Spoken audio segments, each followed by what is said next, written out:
It is time for that controversial anime, ladies and gentlemen. I know it came out yesterday, but I was waiting for that uncensored version. I wanted to see all I could see. Oh boy, my eyes were surprised. But despite all that, I gotta say this. They still went soft. That's right. Well, it depends on what they do next episode. But to be honest with you, I still think they went soft. Compare what I read the manga and how even more crazy a novel is, dude, the anime went kind of soft on me. I know what y'all thinking, dude. What could be more crazier than what the anime just did? First episode. So Kyoru is our main character. He is a healer, and he went through so much crazy stuff as a healer. He thought his life would change, being that he came from humble village, but he got taken in by these corrupted heroes in their empire. And they did some terrible things to him. Now, all you've seen in the anime of him getting kicked around and choked, but they did a lot worse things to him. They violated him, especially the guy, the canon hero dude. He violated him. Like, I seen that in the manga. And the things the Princess Flare did, and even the sword hero, is terrible. This guy went through a lot of terrible things. So, of course, when he was slowly gaining his powers throughout the journey that he was going through, he was able to turn the tables and defeat the Demon Lord, but he wants to redo the world. His healing power, I guess you could say it's kind of like Curtain Call from that one chick from Axel World, where they all thought her power was healing, but what she really did was redo certain things. So if you were injured, it's not she'll cure the injury, she'll just put your body back the way it was before, in that nice, neat condition.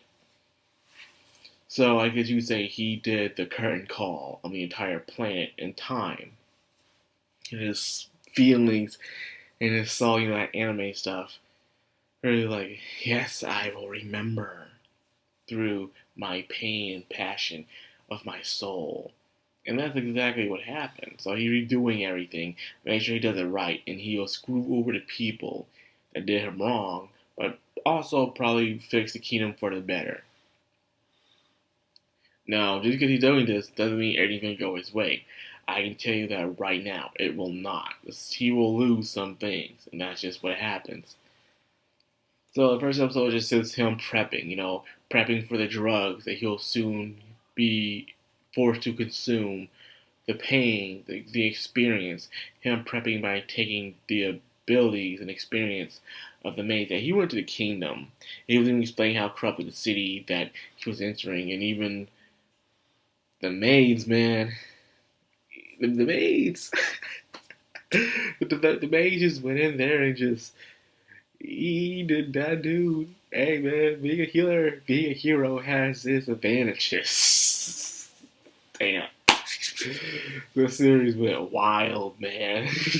Where other series like Strike Witches and even other series where they used to be wild too, they ain't wild no more, man. They toned it down, man. But Redo Healer, yo, it's been a while since I had some high school DxD anime, man. So just seeing this, I restore my faith into the culture of anime. Since last time we had anime like this. Come on, people. Be honest with me. Well, anyway, let's get on to the point. Not much happened for him, just remembering things in a pretty good animation, both opening and show. Usually, sometimes the animation goes all to the opening. But not this time. The animation in the show itself was pretty good, especially when he was fighting off the demon lord. Good animation. It seemed like they were even fighting a demon lord in a way. It wasn't just to save the world. It was to actually just get the Philosopher's Stone and use it to do their conquest of world domination. That's all that they really wanted. So it really makes you think. At times when your country go to war, and you're wondering, are you really on the good side, or why are you going to war in the first place? What's the real reason? Is it for oil, resources, power, uh, a little nudge, influence, all that stuff? There's many reasons countries go to war, explaining it to its people, and its people will suck up whatever the media tells them. But I'm not going to go into that. I'm here to talk about this anime. So far, I'm looking forward to reviewing this. I said I was going to review this on Twitter to a friend of mine, Black Sage D. I was like, yeah, I'm going to review this. Now, of course, A&N, being the hypocrites that they are, comes in, and of course, they don't like it. Like they didn't like Shield Hero, or like they didn't like Goblin Slayer. What do you expect, man? What do you expect? I guess you come to look at them seeing the hypocrisy that they show, and it's not even that. So you don't like revenge porn. I understand that. But here's the thing. If it was a female, if Kyoru was a female, and these things were happening to her, and there were movies and shows where a female gets revenge for terrible things happening to her a lot. And when that does happen, um, no, they say nothing about it. They praise it, they love it, or they will say nothing about it. Like I said before, there were anime that I was reviewing and watching where the guy got violated.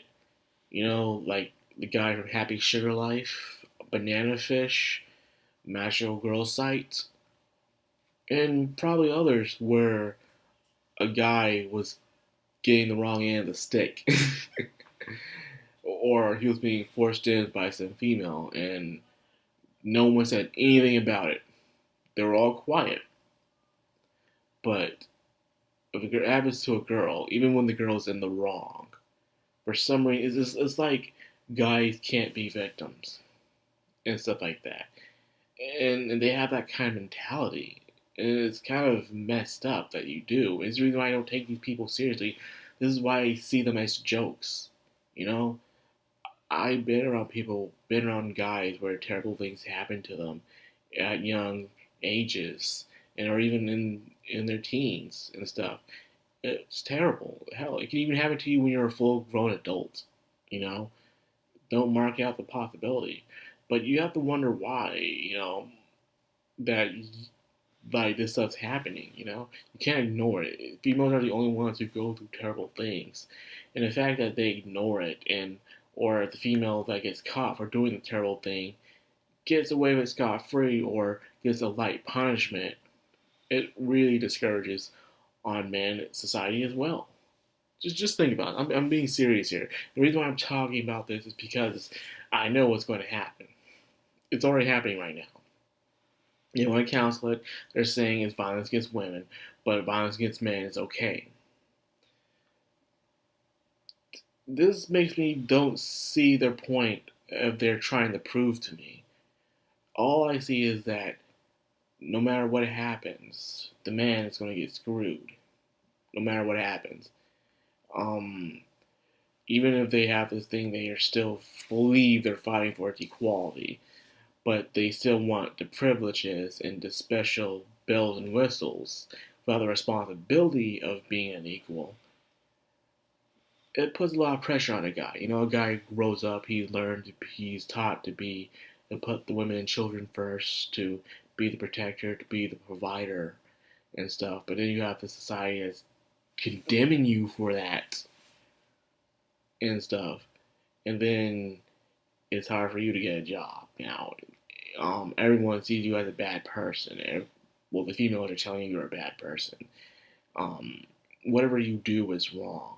Even when things are terribly happening to you, women are most infected by it because, you know, BS. I've even seen articles like that where they're showing how in war how men are dying a lot, and then they're saying that the females are mostly infected, and or whatever happens is whatever happens to the man. Like, oh, this happened to the man. Well, who cares about that?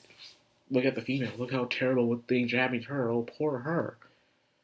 And yes, there are things happening to a female, but I don't like how they treat the terrible things that happen to the male, and they completely ignore it.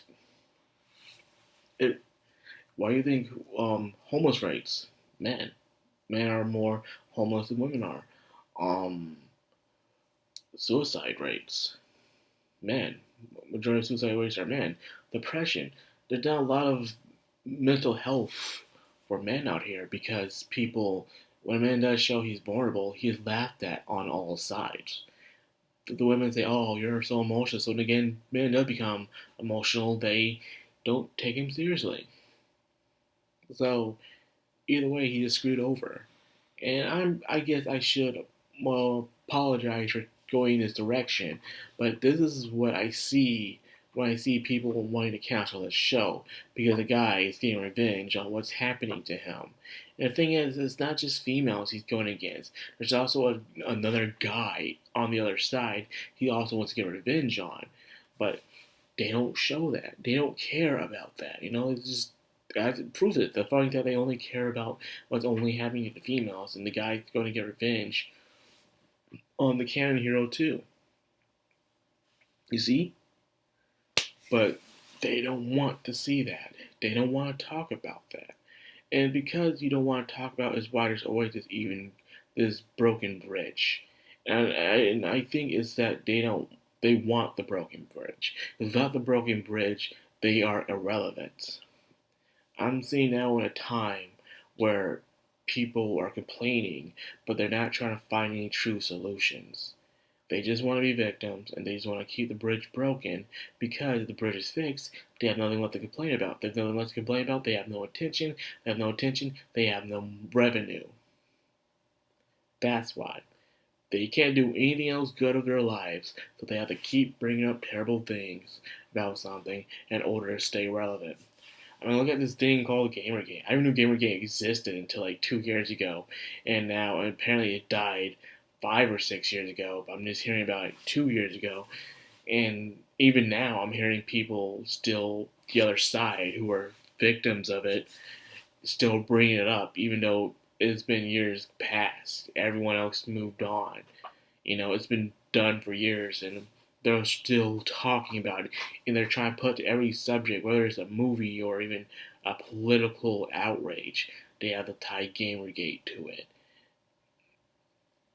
It's ridiculous, I know it's sad that this review, I have to share this rant in with the review, but that's just how it is, man.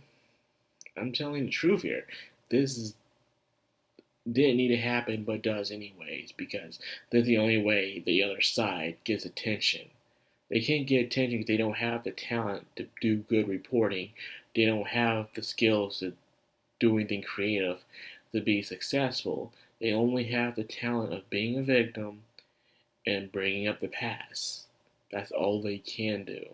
And without any of that, they have nothing. Point in case, every time they try to create something with their own political views, it never succeeds. It always burns to the ground because they don't have many supporters. But when they bring up something terrible that happened to them, or probably didn't happen to them, they get the attention of the mainstream media, and of course they get all the revenue by petty. When we play victim, you get petty from everybody. It sucks. But yes, I am going to be reviewing Redo of Healer to the very end. And by the way, while people are trying to cancel this, it got a spin-off. It was announced. A freaking spin-off. But usually when there's a spin-off of these kind of shows, it's usually what? About cooking. Recently, every time there's a spin-off of any show now, it's always about cooking these days. Japan has this thing about cooking now. Even most isekai, there's one called leveling up by only eating and stuff. It's like, all we care about is cooking. Like, yeah, I like to get some food on too, but come on, people. You gotta be other spin-offs you can do. I could form coma thing everyone was doing in the past, so now everyone's doing the cooking. So anyways, like that for this video, man. It was pretty long, but I feel like it was needed to be said. I really do, because you already know what's going to happen. And so brace yourself some more Twitter outrage and grab your popcorn and a drink, because you don't want to be overcome by the salt in your mouths. So anyways, thanks for watching. Like, comment, subscribe, and of course, hit that bell icon. This has been Madcrown on Manime, signing out.